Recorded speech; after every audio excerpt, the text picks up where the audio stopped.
Chapitre 5, le besoin nutritionnel du corps humain. Le corps humain a besoin des aliments pour produire l'énergie et nouvelles cellules et nouvelles molécules. فنحن بحاجة ل aliments لحتى نقدر نفرز طاقة ويكون عنا طاقة ويصير في تجدد أو نمو للخلايا وموليكول معينة بجسمنا. هيدي الحاجة اللي نحن بناخدها، نحن حاجة الأليمون، فإذا نحن بحاجة لأليمون لحتى نحقق حاجات تانية مثل البيزوان انرجيتيك وبيزوان دو كرواسونس. رح نبلش بالبيزوان انرجيتيك.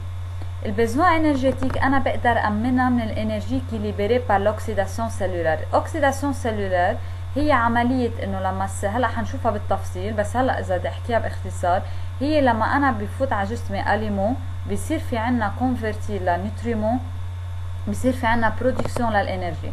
هيدي الانرجي اللي انا بحصل عليها نتيجة الاوكسيداسيون سيلولار بستفيد منها pour le travail, pour la chaleur et énergie nécessaire pour le métabolisme. اكيد انا طول ما انا عندي انرجي بقدر اشتغل، بقدر احافظ على حرارة جسمي، وبقدر امن يعني يكون في انرجي بجسمي كمان داخلي اللي هي لتصير عملية الميتابوليزم.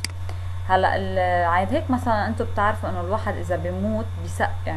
ليه بيسقع؟ لانه السلول عنده كله وقف الفونكسيون تاعه، فلما بيوقف السلول الفونكسيون له ببطل في برودكسيون للانرجي، فمن هون بنخسر حرارة جسمنا اللي هي لازم تكون ستابل à 37 degrés. Ils sont convertis essentiellement par les glucides, les lipides et les protéines dans les proportions suivantes. كل 1 gramme de glucides libère 3,75 kilocalories ou 16 kilojoules. كل 1 gramme de lipides libère 9 kilocalories ou 17 kilojoules. كل 1 gramme de protéines libère kilocalories ou 17 kilojoules. هلا انا كيف عم بقدر احول من كيلو كالوري لكيلو جول؟ لانه كل 1 كيلو كالوري 4.18 كيلو جول. فاذا انا عندي 3.75 كيلو كالوري رجل دو 3,75 fois 4,18 sur 1 بيطلع الريبونس 16 كيلو جول. De même pour le kilo 17 كيلو جول de lipides ou 17 كيلو جول de protéines.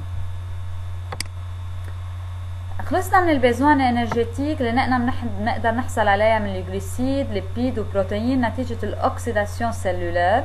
بنيجي للبيزوان دو كرواسونس اللي هي بنحصل عليها من البروتينات اللي بناخدهم اللي هي نتيجة الازوت والاسيد الفا اميني. بس يفوت عندي ازوت واسيد الفا اميني على جسمي فانا بقدر اعمل اديفيكاسيون ريباراسيون دي سيلول اي دي تيسيو، ببلشين ما عند السيلول والتيسيو بطريقة سليمة. فهالبيزوان دو كرواسونس كيف بتدرج بحياة الانسان؟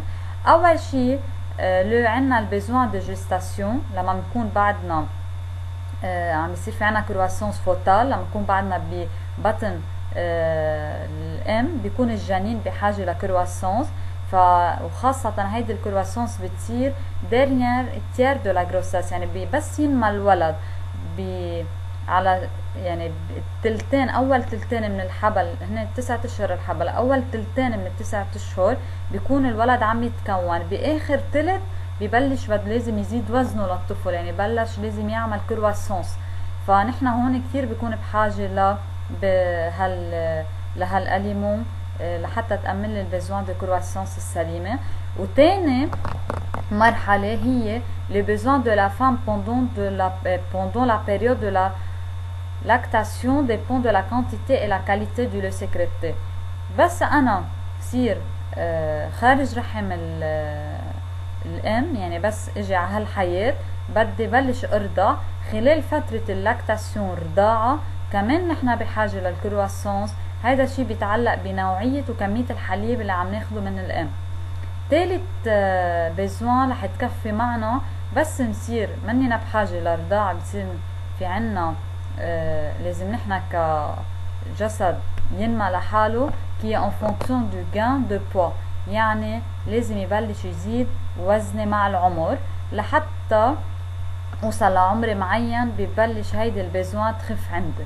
يعني انا ببلش مني بحاجة لانه انا اشتغل على الاليمون تاعي لحتى انا يصير في عندي كرواسونس اكتر. اوكي، فاذا لحديت هلا اللي عم قوله انه لو besoin nutritionnel du corps humain les besoins énergétiques et les besoins de croissance. Le métabolisme, l'anabolisme والcatabolisme.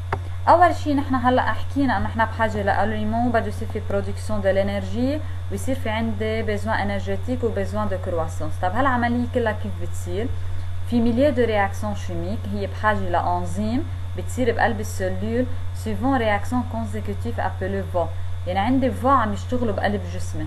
أول فوا بيعطيني برودوي، بيجي فوا تاني بيستفيد منها برودوي بيعتبره كأنه رياكتيف ليشتغل بفوا تاني اتسترا. هيدي السيكل كلها اللي رح تصير بعملية بجسمي هيدي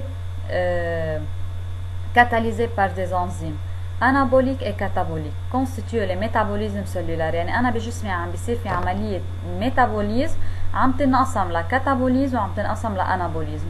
كاتابوليزم جاي كأنه من كلمة كاتاليزور، يعني il dégrade، يعني عم بيصير في عندي هون dégradation للنيوتريمون لحتى يتحولوا لبرودوي كتير صغيرة كتير سامبل، مثل مثلا الأميدون اللي بيتجزأ لمالتوز بيرجع المالتوز بيتجزأ لجليكوز. آخر شي هيدا الجليكوز بيستفيد منه بيعمل عملية اوكسيداسيون سيلولار مثل ما قلنا قبل pour production l'énergie. فإذا الكاتابوليزم il fournissent de l'énergie.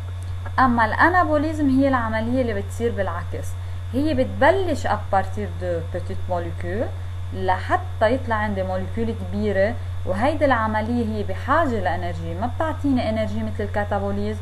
فإذا لما بصير في عملية dégradation من grande molécule en petite molécule on a libération de l'énergie، هيدي الكاتابوليزم. بس لما بيصير في عنا synthèse à partir de petites molécules pour fournir أو pour former grosse molécule أو grande أو complexe molécule فأنا بحاجة لإنرجي، مثل لما بيصير في عنا فورماسيون لبروتين بقلب جسمنا.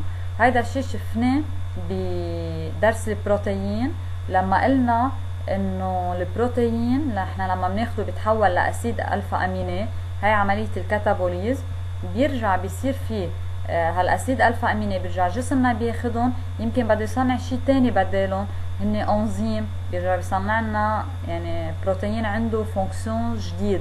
هيدي العملية اسمها انابوليزم وهي بحاجة لانرجي. كاتابوليزم وانابوليزم هن بنسميهم ميتابوليزم دو كورب هيومان. كيف بتصير عملية برودكسيون هالانرجي؟ اول شي مثلا اذا بلشت انا من الجلوسيد اللي هي غروس موليكول، نحن بنعرف شفنا الجلوسيد سو فورم دي سكريت وبولي سكريت مثل الاميدون والجلوكوجين، هي ديجا في بشابيتر جلوسيد. هول الموليكول غروس موليكول بيجوا بيعملوا ديجيستيون ابسوربسيون انتستينال مثل ما كنا ناخد بالبروفي، بيتحولوا لموليكول سامبل مثل الجلوكوز، يعني تحولوا من دي سكريت وبولي سكريت لمونو سكريت. هيدي العملية بنسميها اوكسيداسيون سيلولار. هيدي العملية بنسميها ديجيستيون. بس تصير عملية الديجيستيون افيك ادسوربسيون ابارتير دو سون، بس يصيروا هولي بدمنا بيصير في عملية بتصير اسمها اوكسيداسيون سيلولار. هيدي العملية الاوكسيداسيون هي تحويل او هيدروليز هول مونوسكريت ل CO2 plus H2O plus énergie. بهيدي الحالة من خلال عملية الأكسيداسيون صار في عندي libération de l'énergie. La production de l'énergie par décomposition des lipides. كمان مش بس par décomposition de glucides، إذا أنا أخذت الليبيد كلنا بنعرف الجراس يعني بيعملوا digestion لأسيد جرا plus glycérol، بيعملوا أكسيداسيون كمان بيعطوني إنرجي.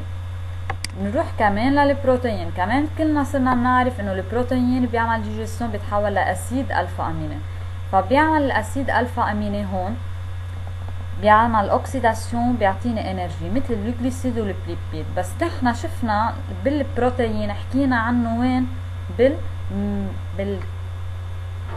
هون حكينا عنه مش بالكاتابوليزم بالانابوليزم، قلنا انه كمان ممكن هالاسيد اميني نرجع نحوله لانزيم تاني او نوع بروتين تاني ليستفيد منه جسمي، بس هو بيكون بهالحالة هون بحاجة لانرجي.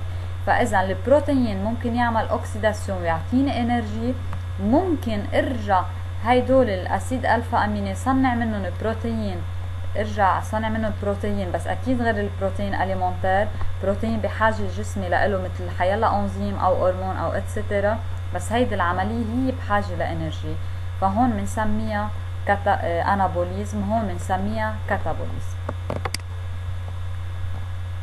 هيدا كل الشابتر.